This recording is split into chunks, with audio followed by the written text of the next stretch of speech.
Welcome to Chess TV episode 34. If you can read lips, then you could have watched what I just did because I had the whole thing muted and you just had to see what I was doing based on the video, which is crazy pink. Have you noticed the whole thing's black and white? Let's get back to the beginning. Welcome to Chess TV episode 34. Today is July 3rd. Today's July 3rd. Living in the past. 2014. The name of the episode is Let's Watch TV because we're going to do that. But my video is all...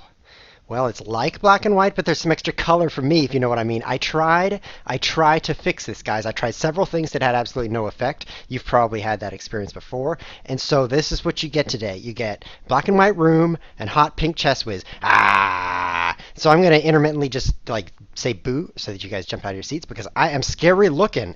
Anyway, usually you guys get to watch Chess Whiz TV and I don't have anything to watch. I just have to play chess or something.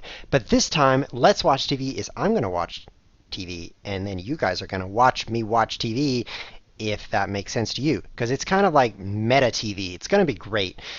So it's like a day off for me because I get to just watch TV while you watch me watch TV instead of me doing something hard like working. So where do we get the TV? Obviously, Lichess has the best TV ever. So we're going to go do that. Let's jump into that right now. Here we are on Lichess, and if you scroll down, there's Lichess TV. So let's click on it. Everyone says ha ha ha in chat. Whoa, that's so loud. How do we turn that down? Whoa, whoa, whoa, you guys are so fast. Slow down, guys. Whoa, whoa, whoa, whoa, whoa. Whoa, it's over? Okay, where's the volume? There's no volume on Lichess. Okay, I'm turning this down this way. Let's try this now. Okay, is that better? The chess pieces aren't so loud? Great.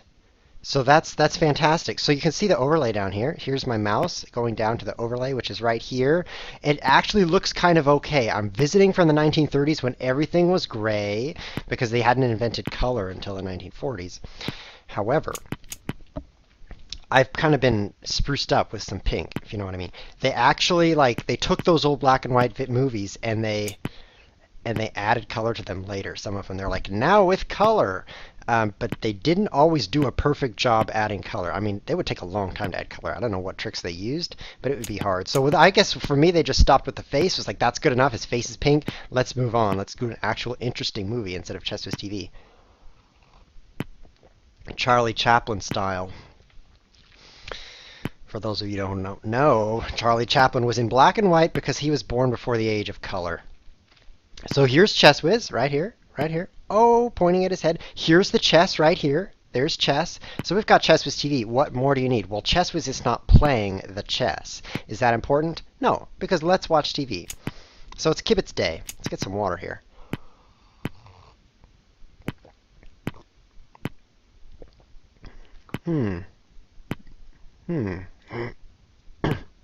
Interesting chess we have here. I mean, both players are playing chess. It's quite clear. I see they're taking turns. That's very gentlemanly. It's unfair if you move twice in a row. It's generally not recommended. Makes your opponent angry. And they're moving very quickly. They seem to have learned well from me. They each have 10 seconds. 7 seconds left. What do you think is going to happen in this game, guys? I predict someone's going to run out of time because they're playing 1-minute chess. That's pretty much what happens. Pretty much what happens in a game of chess. Oh, 2 seconds.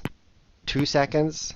1 second. Oh, did you see that brilliant queen move? Queen g2 check. That's what won. Black won the game. Jay Linder. He upset his opponent who has a higher rating with queen g2 check. So that's what you can learn from that game. We're going to try to take something away from each game here. Queen g2 check is a brilliant move if the opponent has half a second.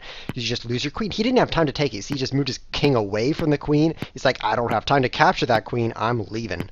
Out of here. I'm out of here. So here's a new game of chess already. White has all the center. Black has moved his bishops. That's good. Let's get to chat. Hello, Olith123. Hello, Clarky, who says that when they colored those old videos, they just painted them with wax.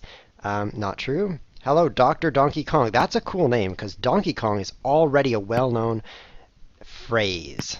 And it sounds... It's a video game, but it also has that nice, I'm not sure, it's like a rhyme inside of it. It's like a built-in rhyme because donk and Kong have the same vowel sound. So Donkey Kong. Sounds like Donkey Konky Konky Kong. And it just gives you that feeling that, wow, this is really well put together, like a good piece of art.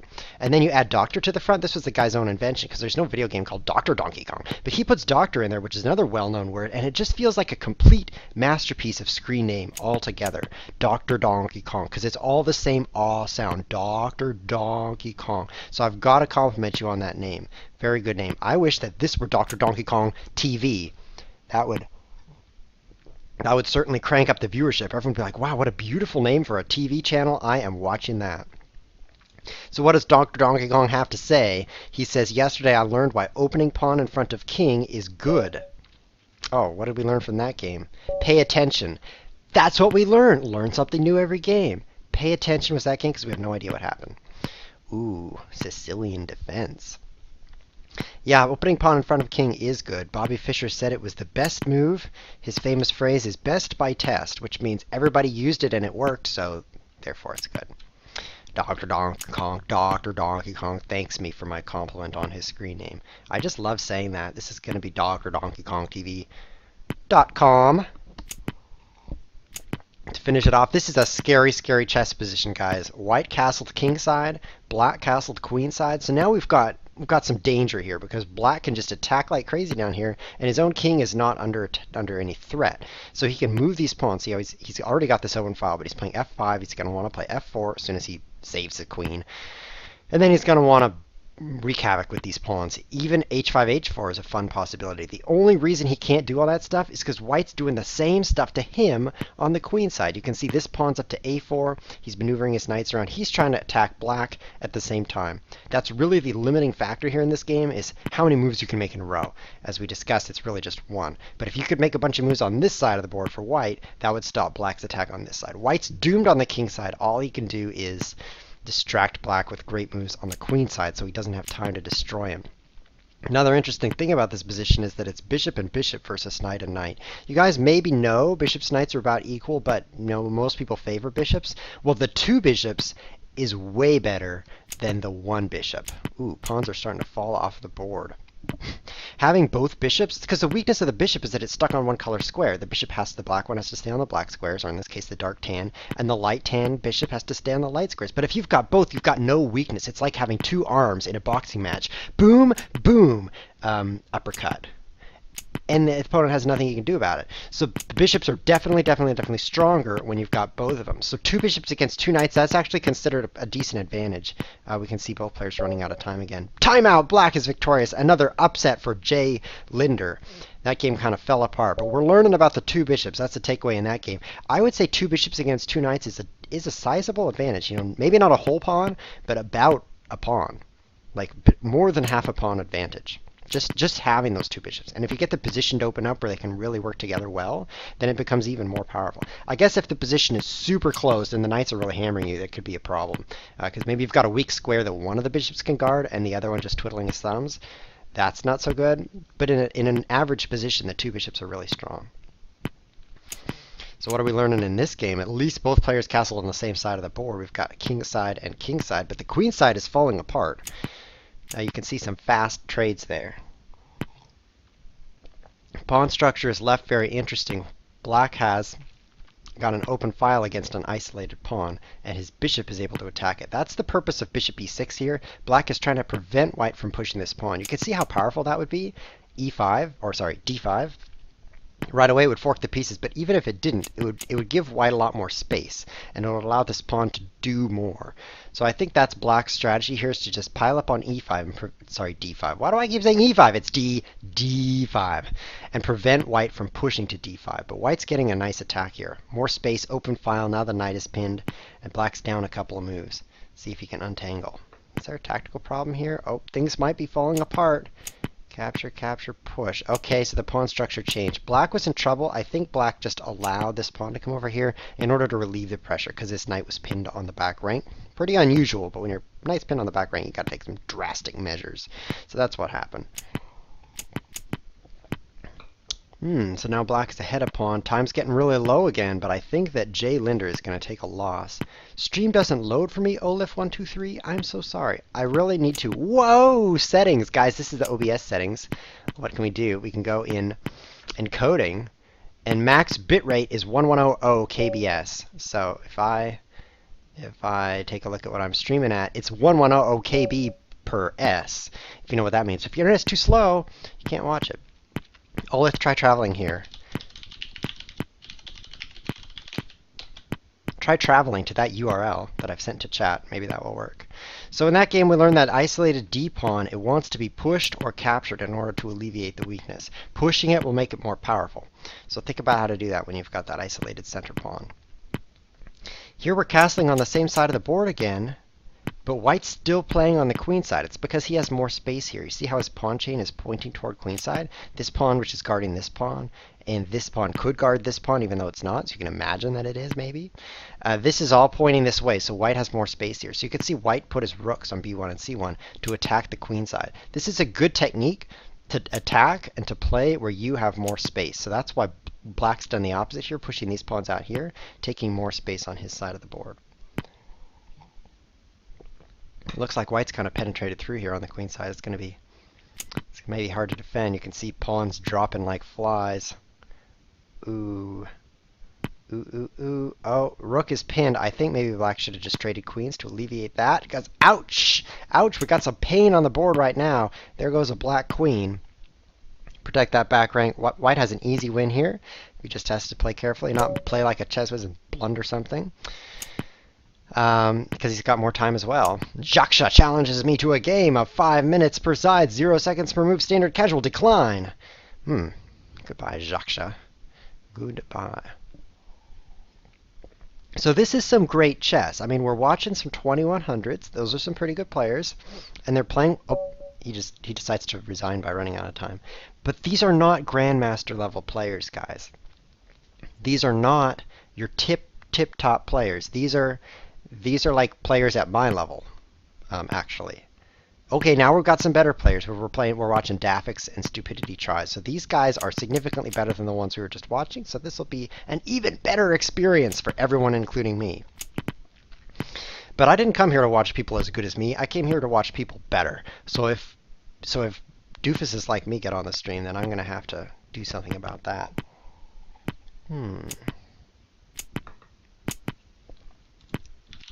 Does that work? Olaf, who can't view the stream? So I'm seeing black ahead quite a bit. Exchange and a pawn. But we're 7 seconds per side. Push this pawn, man. The passed pawn wants to be pushed. Or as some say, pushed. Push the pawn. So push that thing. Come on. Come on. 2 more squares and you're there. What? Do you guys see what I see? There goes the pawn. Black should have played rook b8 and then b2, b1, and white would have to trade his bishop for it. Black wins on time. Maybe he thinks he should just move really fast and ignore the chess position. But I think it's more important to actually push the pawn. Okay, so here we have one strong player, Nima Pashi Iran, who's from Iran, and then one normal player who's more like Chess Whiz. So this guy speaks English, so we definitely want to be careful what we say about him. And this guy is from Iran. Does this make any sense? The guy with Iran in his name is not from Iran, and the guy who's not with Iran in his name is from Iran. This reminds me of a tournament I went to a long time ago. At this tournament, there were 2 players competing in it. There was a Mr. White, actually a Mr. White, James White, I believe, and there was a Mr. Black, both in the same tournament. They were actually in the same section, guys, playing each other. Did you catch that part? In round 3, I think, maybe 2 or 3 of the tournament, they were paired against each other. A Mr. White against a Mr. Black. Is that weird or what? But the weird thing is Mr. White was black. He played the black pieces. No, he played the white pieces. Yeah, Mr. White got the white pieces, Mr. Black got the black pieces, so that part made sense. The weird part was, okay, this is normal so far. The weird part was that Mr. White was a black man and Mr. Black was a white man. So we got a Mr. Black white man playing the black pieces, and then Mr. White was a black man playing the white pieces. And you know who won? Well, white won, of course, because that's perfectly ambiguous. Man, that was confusing, and that's what these guys are doing to me. One of them's named Iran, and one of them's from Iran. So Iran's probably going to win. That's my opinion. Are we doing okay here? Are we having some technical difficulties? Let me take a quick look at my own console and take a peek. Well, we're doing okay. We're doing okay. Viewership's a little low, but that's because Chess was not even playing chess, so why would you tune in? But that's normal, because I'm not even playing chess. So black needs to kind of develop his queen side. I don't know what's going on in this chess game, but not enough over here. Because this bishop needs to have moved by now, and this knight also, and this rook also. White's moved all his pieces. Why don't you capture that thing?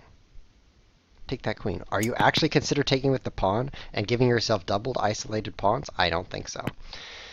So white's down a pawn, but he's got all his pieces developed. He's got his knights and bishops ready to go. His rook's on an open line across from his king. So let's see what he can make out of this. He has to attack quickly and sharply, because if he just kind of fiddles around, black will bring out the rest of these pieces, and white will lose because of the disadvantage of material. Question and answer session commence. We've got Dr. Donkey Kong staying. How do you feel about trading queen for queen early on in a game? Great question, but you posed it wrong. You asked how I feel about it, and I'm not really the feeling type. I mean, if you're experiencing feelings, then I'm not detecting that. Let's say, for example, you were getting frustrated. I wouldn't even know. Or let's say you were angry at me. I don't care, because I'm like one of those people. So if you ask me how I feel about trading queen for queen early in the game, the answer is, that doesn't really affect my feelings at all, because nothing really does. So you might have to rephrase that question. Otherwise, well, problem solved. I answered the question. Seriously though, how do I think about trading queen for queen? That's more like it, because I'm all cognitive. I think that's a fine thing to do, but you don't want to try to do it. Your goal cannot be, I've got to get a queen trade, because then you're going to be a contortionist, messing up your position, chasing down his queen. If you want to know how to play early in the game, you should visit Dr. Donkey Kong. You should visit my YouTube channel and check out episode 30, which is on there, Lessons on the Opening. And it'll tell you how you should play the beginning of a chess game, which is not chase his queen down. I told you should not move your own queen around, but you also can't play focused on his queen. You have to bring out the rest of your pieces instead. What's going on right here? King b5, is this a good strategy? No. You should not attack with your king in the middle game. I think we're about to find out why. So black's letting him live. Oh, move! You're out of time. Oh, there's a 1 second increment in this game, so he can survive on the clock. But this is really, really crazy. Oh, he didn't survive on the clock because he's not ChessViz. Wow. Look at that position. King a5. What is he thinking? Oh, we're back to stupidity tries. I wonder what that means. I wonder what stupidity tries means, because it's not really a phrase. Ooh, this endgame is very intriguing. Give up that pawn, now it's no longer intriguing. I was interested in seeing what that black pawn was going to do. Now that it's gone, I already know what it's going to do. And white resigned. Boring! Did we just waste 10 seconds of our life, or what? We just jumped into an endgame, blundered a rook, and left. It's like, was that a good use of time? So Baguette is a great player, but Elawad... Oh, good, we're back to stupidity. I mean this player. This is much better, because I don't want to sit around watching a couple 1900s. I know they're strong players, but they're not strong enough to be worth my time to watch. Because they make mistakes sometimes. I want to watch people who never make mistakes. Because then when they make a move, I can say, oh, that was a perfect move. I need to do that. If they're just fallible humans and they make a move, I have to say, I don't know about that move. Let me ask Stockfish before I learn it. And that's a waste of time. Why don't I just start out with Stockfish, like players do so much. By the way, you can't just trust Stockfish.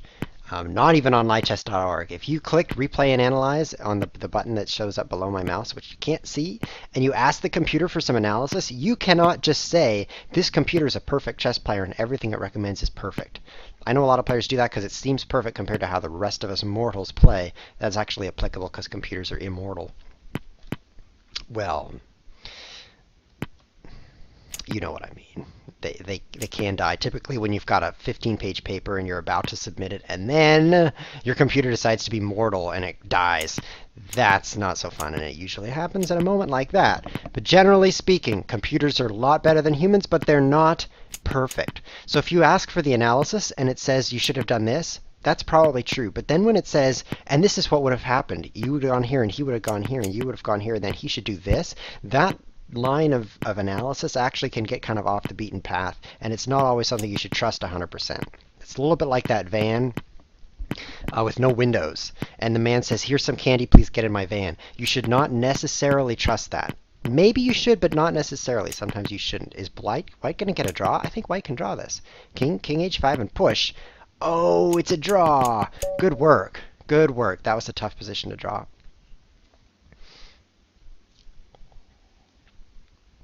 So unfortunately, today's computers don't play perfect chess. Now maybe that's actually a good thing, because you know that game checkers? That's because nobody plays it anymore. That's why you don't know of it. When was the last time you guys played checkers? Nobody plays checkers. Why? Well, it's actually been solved. Completely mapped out, solved. The entire decision tree, like a tree. This is sign language for a tree. It's not sign language for a tree. It's probably more like this, which is also sign language for pooping. Was solved by a computer, and so checkers is no longer that interesting. If you play a computer at checkers, you will not win. Guaranteed. Assuming you're playing the world's best checkers player. But I actually mean perfectly guaranteed, because they mapped out any move for white, I should say red, right? Checkers has red in it. And then any move for black all the way through the entire game. Now that is a big decision tree. You're not going to keep that on a floppy disk, a 1.44 megabyte floppy disk, 3.5 inch. It's not going to fit there. But that's pretty impressive. If they did that with chess, though, it'd be like a stack of DVDs from here. I bet that would not fit in the Empire Space Building. That many DVDs of data. We'd have to use Blu-ray. Maybe if it was on Blu-ray, or maybe if it was on those 64 gig jump drives. Those are pretty small. Or how about some mini SD cards? If you put chess positions on mini SD cards and filled the entire Empire State Building with those SD cards, then you might solve chess if you got that much data. However, might be hard to run a computer off of those SD cards. You would need a couple of extension drives, to get that to work. So that's one of the reasons we play chess. It's not yet been solved. Once it is, a few people are going to say, let's move on.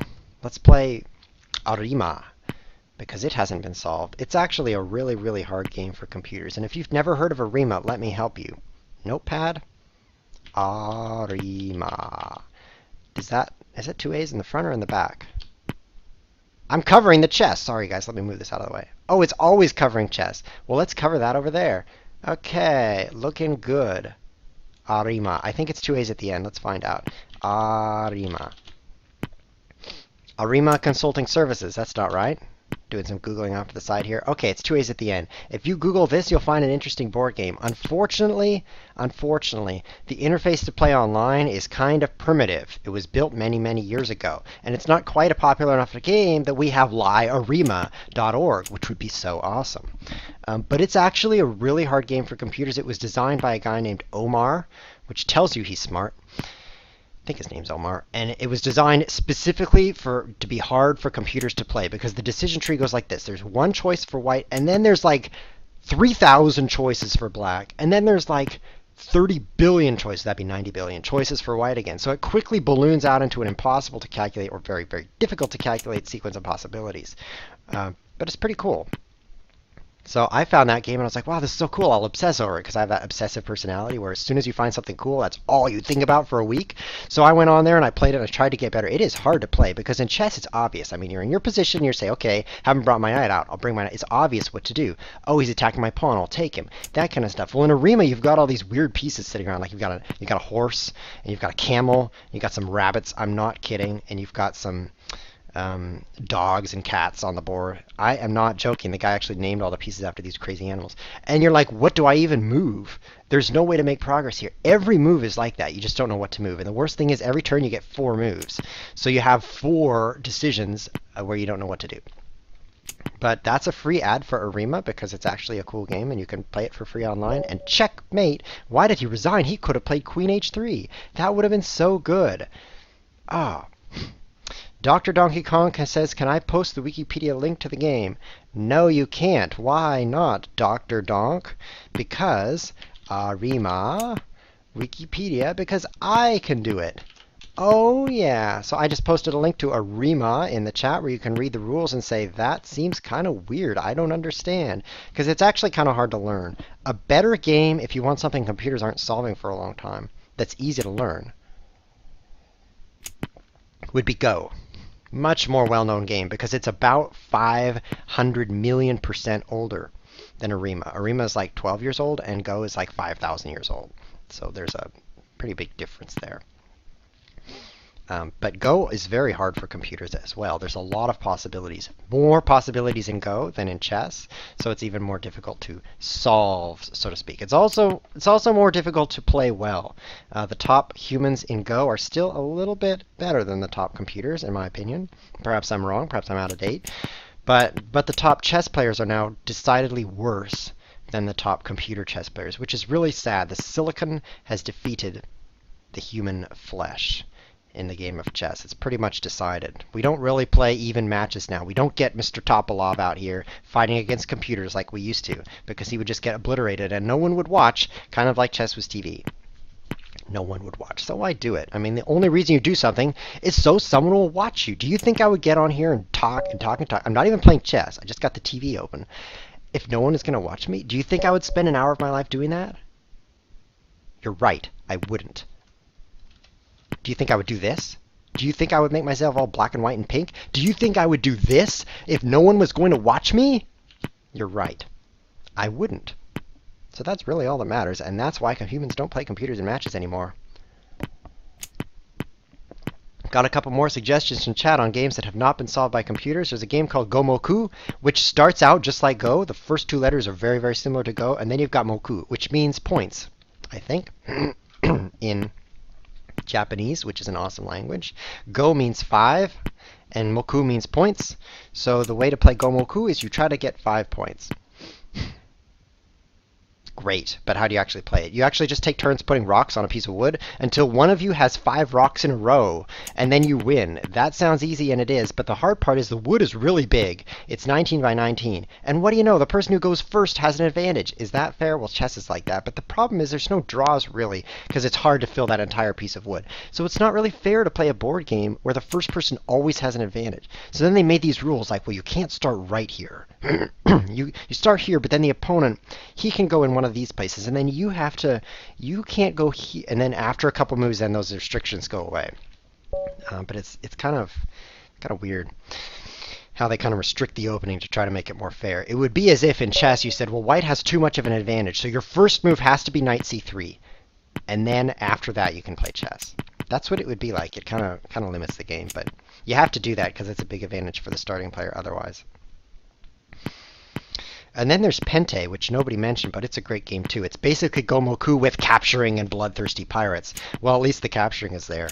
If you pinch 2 guys with your 2 guys, then they die. And if you capture 10 guys with your 2 guys, then you win. And other than that, it's like Gomoku. So Pente is a great game. It's also really hard to play. These games I'm mentioning, Pente, Gomoku, Go, and Arima, you can play them online, and you'll discover how bad you are at them, because anything you play online is played by experts. And then you realize you're not an expert, because who would actually go online to play these games? I mean, can't you do something seriously normal with your life, like watch football? No, you got to play board games on the computer. So not many people do that, so only the best people do that. So when you go do it, you do it against the best people, and you lose. I hope you guys are enjoying the chess. As you know, I'm paying close attention. If you think ChessWhiz TV is great when ChessWhiz is playing chess, how about just throw the chess out the window? How about just defenestrate that chess and just have ChessWhiz talking for an hour? Maybe I should start a talk show where I show you how to talk. Like, open your mouth, read my lips. No more ChessWhiz. That would sound like a good talk show. That was a quote of Ronald Reagan, I believe. Although he didn't do it quite that pathetically.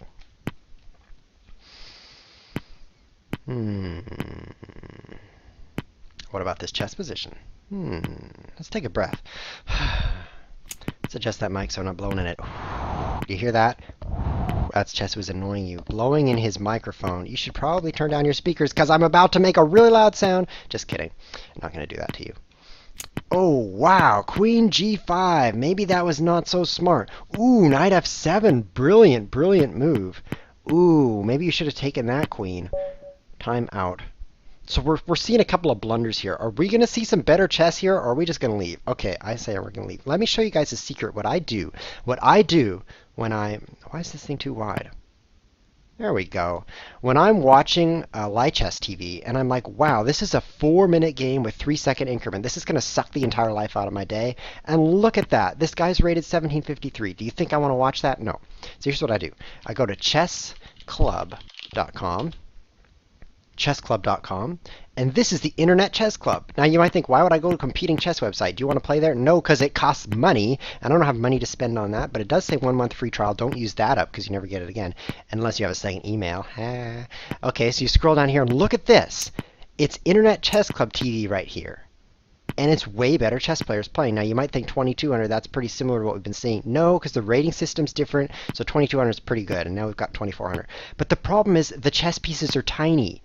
Like you see how tiny that board is? It's even tinier on your screen. So how are you going to watch this with the board so tiny? Okay, so here's where the magic comes in. Control plus. Did you see what just happened? Do it again. I'll do it again. So you just keep punching this thing until your browser is completely useless. However, let's hide the ChessWhiz TV logo. However, you got a giant support tab. Scroll away from that. Oh, it always is visible? Go away, support tab. Ah, I don't need support. Get me out of here. Now everything's giant, so I can't see the cancel button. There it is. So Control plus will zoom in on your browser, and you can just keep doing that until everything's the right size for you. So it's like Alice in Wonderland. You kind of just nibble on the cake and then you become tiny and everything looks right to you. So if you just adjust everything just right, then you can see the chess pieces as if they're normal size. The pixels are giant and it's all blurry, but you can see the chess. So you can watch this chess TV if you're tired of Lichess TV and the players are bad. These players are usually much better.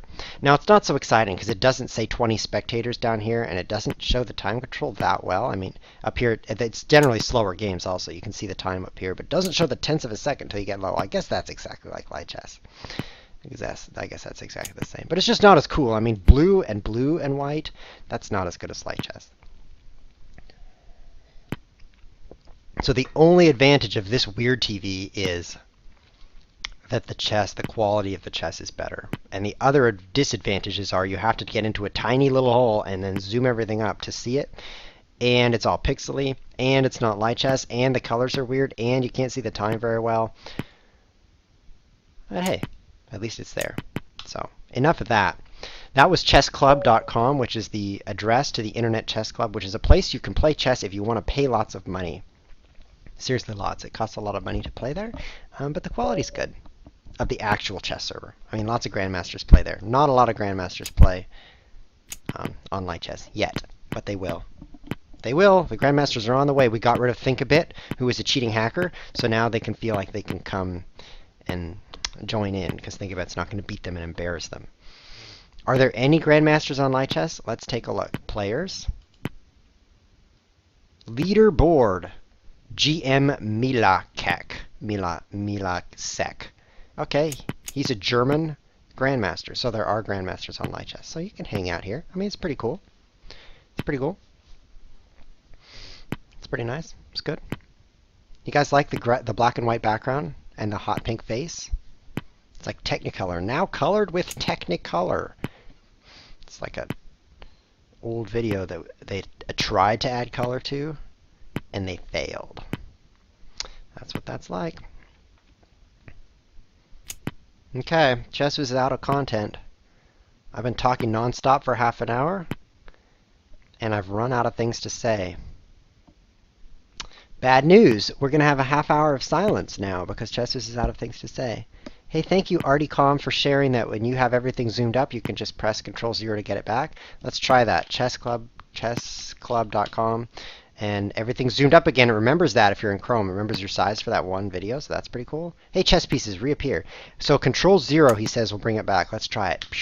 Oh, nice. So that's what you can do if you really messed up your browsers. Control-0 will fix the zoom. I definitely want to memorize that. Just yesterday, I wanted to fix my zoom, and I did not know Control-0. I could have said, just press Control-0. It would have felt cool, because that's a cool shortcut. So this is your chance to ask a ChessWhiz TV Ask a chess with something because chess is out of content. Interesting suggestion. What an idea. Wow. Where did you get that idea? Someone actually says maybe you could play a game of chess. What are you talking about? Are you crazy, man? Why would I play chess on a chess channel? I just don't. That doesn't make sense. It doesn't compute. It does not compute. Another suggestion. Maybe you could talk about the position. Okay, I'll talk about it. That queen on d5, a pawn could have taken it. A pawn could have captured that queen. So there's a problem with this Lichess TV, which is everyone runs out of time all the time, and so really bad moves are made. Wait, it's the same problem on ChessBiz TV, actually. Same problem. It's like the same thing. Okay, so white has lots of space, like seriously lots of space, and now there's a hole on e4. A serious hole. Everything's so serious on ChessBiz TV. For example, I'm seriously out of water. Do you see that right there? You see how serious that is? I'm seriously out, and I've got to go 20 minutes now with no water. I'm just going to start losing my voice. Actually, that happened to me. I did a not an episode. Sometimes I go on ChessBiz TV, and I'm like, well, it's not time for an episode, but I want to stream, guys. So I just turn on my stream anyway, and I name it not an episode, and then I started losing my voice because I've been casting for 4 or 5 hours straight. That was a problem. So I can definitely see the viewership numbers going down. Let's take a peek at them. Twitch.tv. Viewership. 28 people are wasting their time watching this? Guys, get a life. It is Thursday, and you have better things to do with your time than watch me talk about nothing. Seriously, better things. Better things. Good comment there, Zwish, which is like what a basketball player tries to do. You have a good point. I wish there's a way to watch blitz games instead of bullet games, because all of these 1-minute games, like I said, they're good chess for like the first 30 moves, and then it just falls apart. And it doesn't even matter what you moved because there's no time to finish the game. Well, let's finish this game. Let's watch black get checkmated here, because after pawn takes pawn and dies, then we'll go do something cooler. Okay, after this game, we're going to do something cooler. So stay tuned. It's going to be cooler. Stay tuned. Oh, why didn't you checkmate the man? Oh, defending, huh? Boring. Come on, his king has no covers on. Oh, you're going to flag trying to find a checkmate. You're in trouble. Oh, just like I said, interesting chess position over. So play 5-minute pool. Who's the strongest player in this 5-minute pool? That would be Svesh.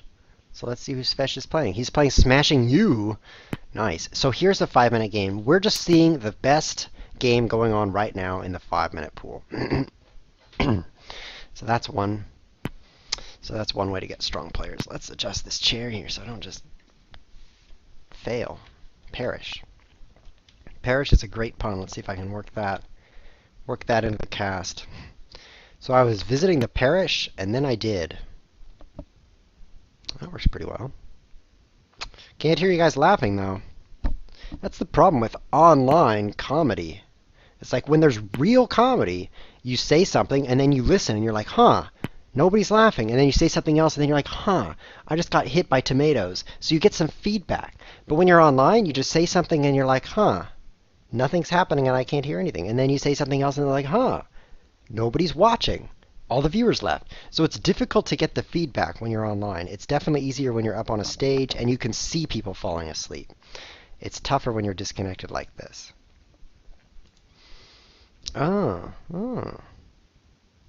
Interesting conversation in chat. The question is how to find good chess games that aren't 1 minute. You could click on games up at the top where you can't see.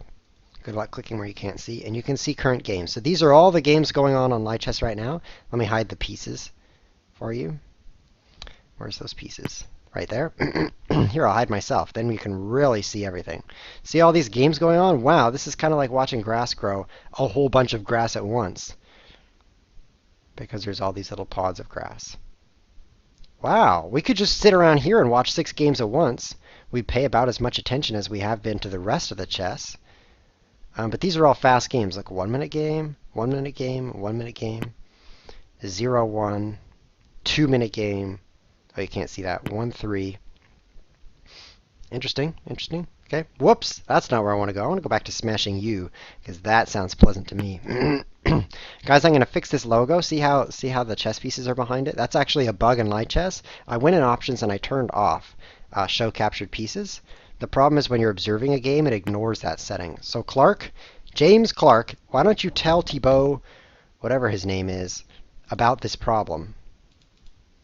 Because it's annoying me right now. I don't want to see those captured pieces. There, does that help? Just cover that up with my face. Yeah, there we go. Let's zoom up a little bit. I don't have actual zoom, so I should just go a little bit zoom. White's up a rook. How is Svesh winning? Oh, they're going to run out of time in this game, too. I mean, they started with 5 minutes, but those 5 minutes went somewhere, and it ain't on their clocks.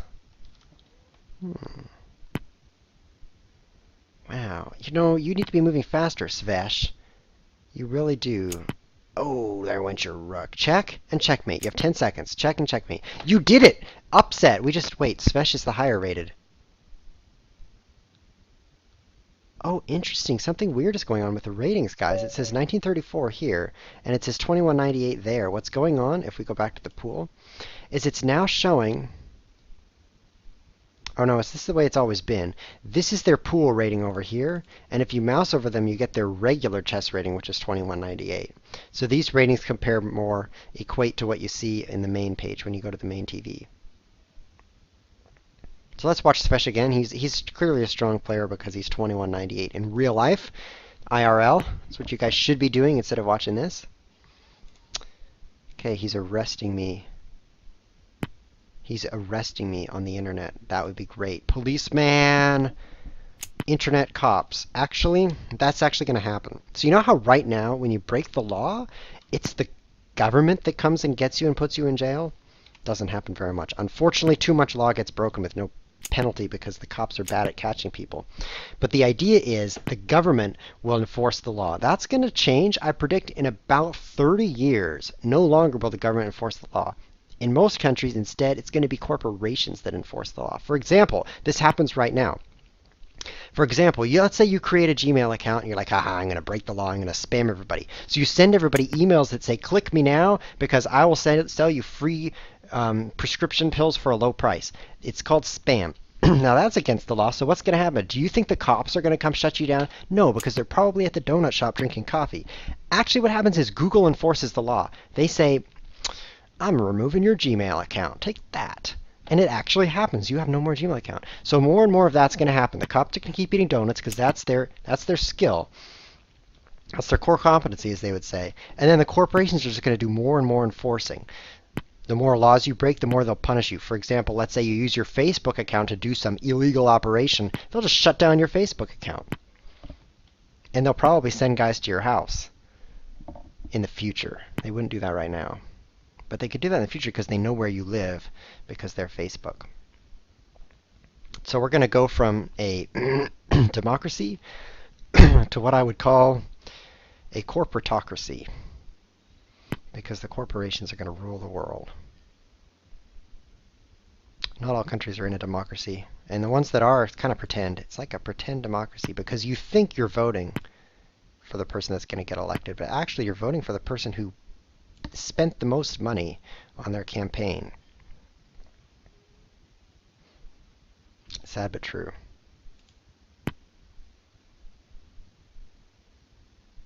Hey, let's watch the chess. We're on Chess with TV. Might as well watch the chess. Black used a gambit to give up 2 side pawns for 1 c pawn, so black's down a pawn. I didn't watch that, but you guys probably did because you didn't want to hear about the corporatocracy. So now black has the chance, because he gave up that pawn, to really attack down these 2 files. Really bear some pressure down there. But I don't see any clear ways to break through. This pawn's well defended by the knight. This pawn's well defended by the pawn. So there's no weaknesses to attack, really. So we see some posturing here, some maneuvering. Now the bishop slicing down here. I like white's position because I just love being ahead of pawn, even if the opponent has better play. Because I would rather have more material. Kind of materialistic in that way. But let's see what black can do, tearing up this queen side. He's got to make something happen with his extra pawn. And I think he will. You might think take this knight, and then after the knight is taken by the bishop, you can pick up this pawn. But that's actually very, very scary because when you've invested 2 moves to develop your bishop over here, g6, bishop g7, you want to treat that bishop like it's made of gold. You know what gold is? Heavy, which means it's hard to move. So you should not just move this bishop just because you think you can win a free pawn when you do. Because if you trade this bishop for the knight, now the other guy has a golden bishop slicing right through your king side. Pretty soon you're going to find yourself checkmated because you've got really weak squares here. There's no bishop to protect. Oh, interesting comment there. Interesting.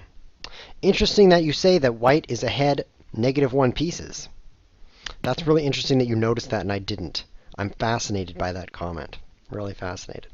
So if we count the knights carefully, we can see twice as many knights for the black player as white. Twice as many. Now that's quite an advantage. I mean, it's kind of like I have twice as much money as you. For example, if you have $5, I have like $10. And it's a lot more. So I would predict the black's going to win this game. Too bad I didn't pay any attention. And black is victorious. After he forks, white says, well, I was down a piece all this time, but now that my 2 rooks are attacked by a single knight, I wanted that knight to get married before it attacked me, but it was a single knight, and so I give up.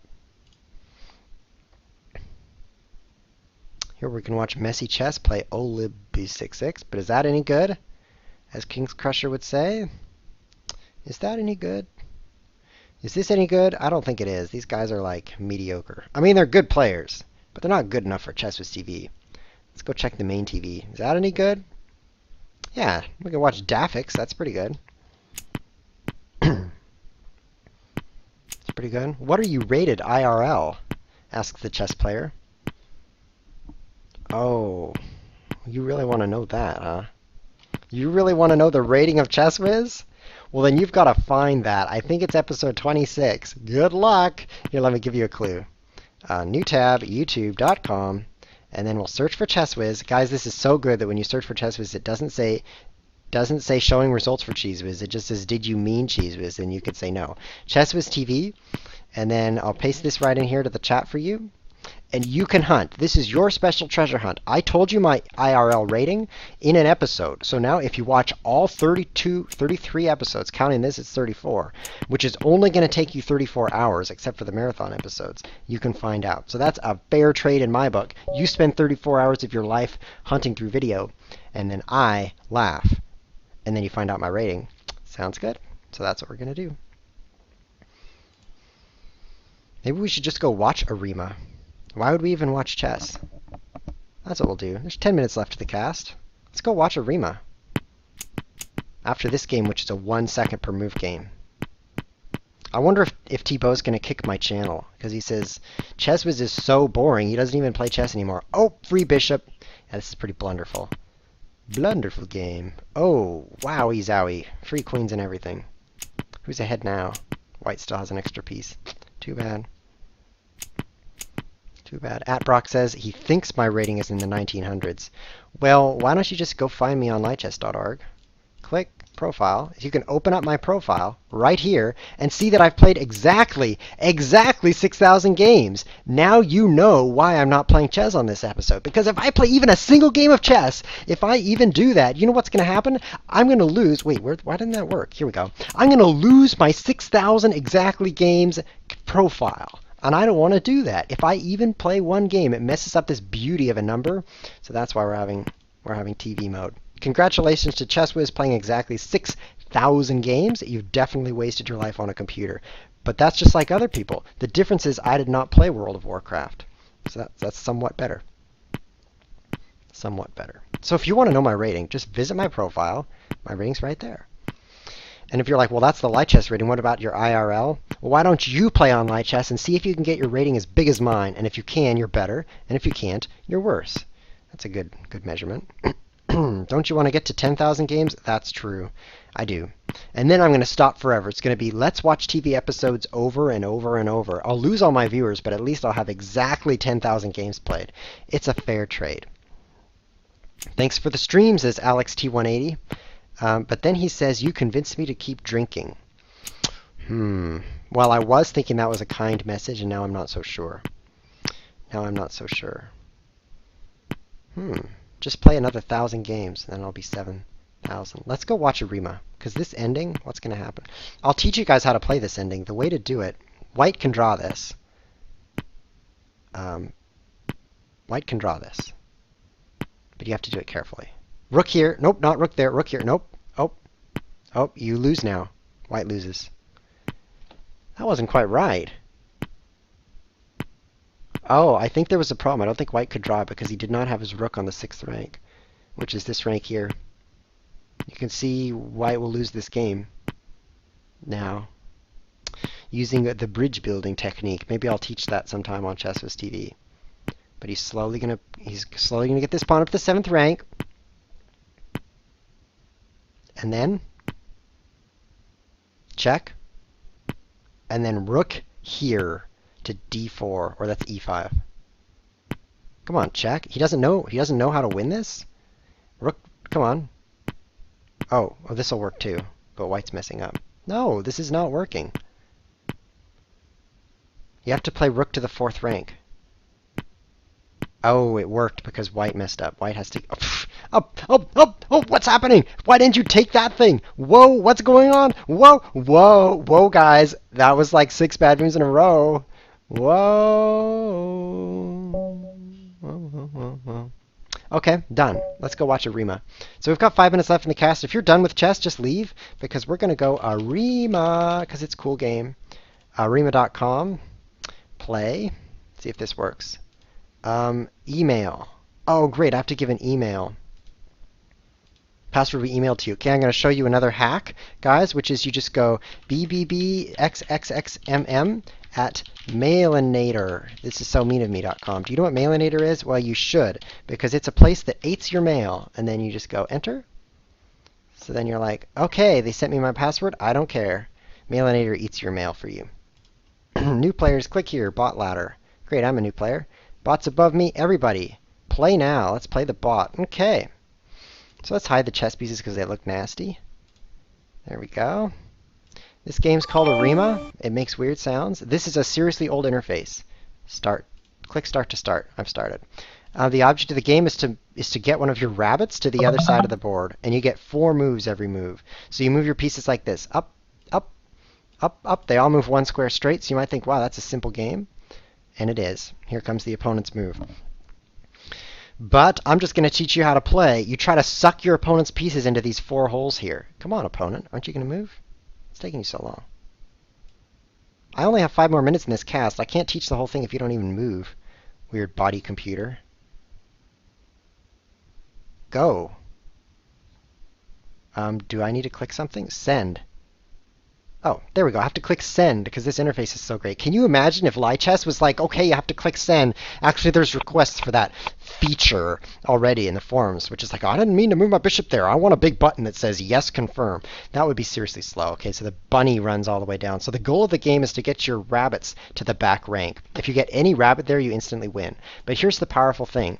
Let me just send this move. This is a bad move because you want your elephant, which is the most powerful piece, kind of centralized. Just like in chess, you want to get your knights and bishops attacking the center. So going off to the side is bad. But here's what you can do. You can pull the opponent's pieces around like this. I go here and it pulls him up here. It's the only time you can move the opponent's guys. Or you can push him. For example, push him up. Actually, I don't want to do that. So where's the undo move? That? No. That. Seriously awesome interface. So let me just pull this rabbit again. So if your piece is the more powerful one, like elephant against rabbit, obviously elephant is the most powerful. It can basically step on a rabbit and squish that thing into nothing. Then you can pull it around. And this is a hole in the board. So I pull that rabbit there, and then I can push it down and push it in. And boom, it's gone. It fell in the hole. So you really want to suck all your opponent's pieces, pull and push them into the holes. And that's how you win. So I just enveloped that rabbit. So now let me go attack with my elephant some more. The camel is the second most powerful piece, so I guess I'll use that too.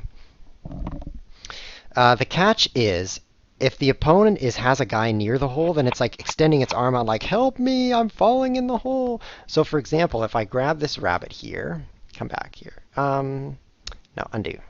I want to pull the camel up this way. See that? I went over and then I pulled it back. Super bad interface, and then I'll just advance that guy. Now the camel is trapped. This is something called like pinning, I think. If a more powerful piece is next to your piece and it has no friends nearby, then it can't move. So this camel can't move. Seriously bad for the opponent. And now I can suck the camel in, pull and push. It's called flipping it out. And it's over the hole. But it didn't sink because this guy, this cat, is like, meow, which means you're not sinking into the hole because I'm protecting you. So if this cat goes away, then the camel falls in. So they're all like holding on to each other. Don't fall in the hole, don't fall in the hole. So watch this. I move up here, and then I pull the cat out. Oh, and the camel sinks in. Look at that in animation. Did you see that thing sink? Did you hear it sink? No, because this thing's from the 90s. And so I'm playing really badly, attacking with just your elephant. This is kind of like in a chess game going e4 and then queen h5, queen takes e5, queen takes b7, queen takes a8, that kind of thing, just moving your queen around over and over. But we're playing a seriously bad computer that's trying to promote its rabbit. So that's how you play. You try to pull him into the holes. And once you get enough stuff in the holes, you just run with your rabbit off to the back rank. So you'd think, well, that's pretty simple. I mean, the pieces just move one square. But it is super, super hard. Whoops. It's super, super hard for computers to solve because you get 4 moves.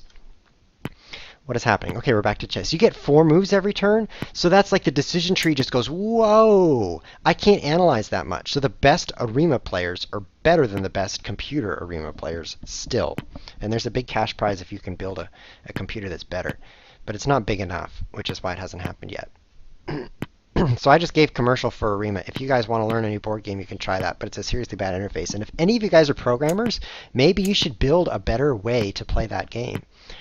Because it's kind of free-ish in the sense that you can write the Omar guy who invented it and say, please let me build something like Lichess except for Arima. And he'll say yes. And then he'll say, but give me all your money when you do. And then you'll say, but it's like Lichess, so it doesn't make any money, haha. And then he'll say, oh, okay, well then you can do it. So maybe that would be cool. If it were like a Lichess interface, I would play it so much more because I can't stand those tiny elephants going and then just disappearing. It's a really bad interface. But it's fun. So check that game out if you want to. I'll play you at it. Send me a message and I'll play you at it. But only one of you. So if 2 of you do it, then I'm going to be like, you were second place and I won't play you. Only the first person who sends me a message.